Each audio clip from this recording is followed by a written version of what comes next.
Sebelum muncul istilah raja, bangsa Israel memiliki sistem pemerintahan teokrasi, yaitu pemerintahan oleh Allah, di mana seorang pemimpin dipilih Allah dan diakui oleh rakyat, bukan berdasarkan pemilihan umum atau keturunan.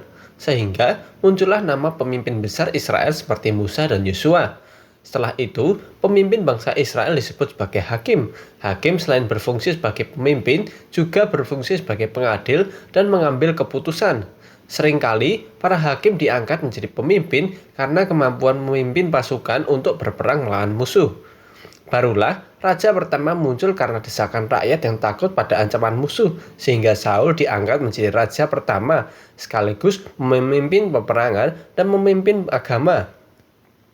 Tapi Saul jatuh dan naiklah Daud menjadi raja. Daud memerintah tidak hanya raja, tapi raja sekaligus imam dalam peraturan Melkisedek, yaitu imam di luar suku Lewi. Seperti yang tertulis dalam Mazmur 110 ayat yang keempat. Tuhan telah bersumpah dan ia tidak akan menyesal. Engkau adalah imam untuk selama-lamanya menurut Melkisedek. Sebenarnya, ini adalah gambaran tentang Mesias di masa depan, yaitu seorang raja yang diurapi Tuhan. Dia berasal dari keturunan Daud, baik dari Yusuf maupun dari Maria. Dia adalah raja, dan kerajaannya bukan berasal dari dunia, tapi kerajaan surga. Dia datang ke dunia untuk menyatakan kerajaan surga di bumi dengan cara membawa damai. Lukas 2 ayat yang ke-14 berkata, kemuliaan bagi Allah di tempat yang maha tinggi dan damai sejahtera di bumi di antara manusia yang berkenan kepadanya. Damai artinya tentram, aman, sejahtera, dan sempurna. Artinya, Yesus Tuhan sebagai Raja yang memerintah dengan aman, sejahtera, dan sempurna. Kepemimpinannya yang membawa damai di hati setiap orang yang percaya kepadanya. Bukan kerajaan secara fisik, tapi kerajaan damai di hati. Karena dia raja yang telah mengalahkan musuh utama manusia, yaitu kutuk dosa, yang adalah maut. Sehingga setiap orang yang percaya akan menerima kedamaian rohani yang sempurna. 1 Yohanes 2 ayat yang kedua berkata, dan ia adalah pendamaian untuk segala dosa kita, dan bukan untuk dosa kita saja, tetapi juga untuk dosa seluruh dunia.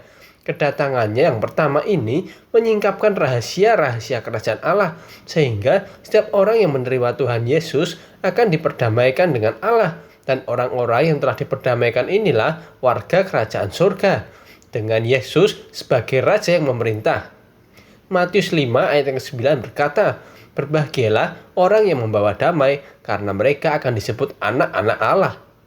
Dan akhirnya, pada kedatangan yang kedua, dia benar-benar akan menggenapi semua nubuat tentang dirinya yang akan memerintah di bumi secara fisik selama 1000 tahun.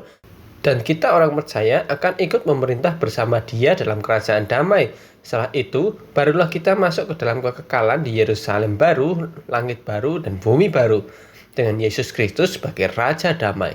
Sehingga kita orang percaya yang sudah diperdamaikan melalui Kristus wajib menjadi warga kerajaan surga yang membawa damai kepada setiap orang, sama seperti Kristus Raja kita yang telah membawa damai sejahtera di hati kita. Filipi 4 ayat yang ke-6 sampai ke-7 berkata, janganlah hendaknya kamu khawatir tentang apapun juga, tetapi nyatakanlah dalam segala hal keinginanmu kepada Allah dalam doa dan permohonan dengan ucapan syukur. Damai sejahtera Allah yang melampaui segala akal akan memelihara hati dan pikiranmu dalam Kristus Yesus.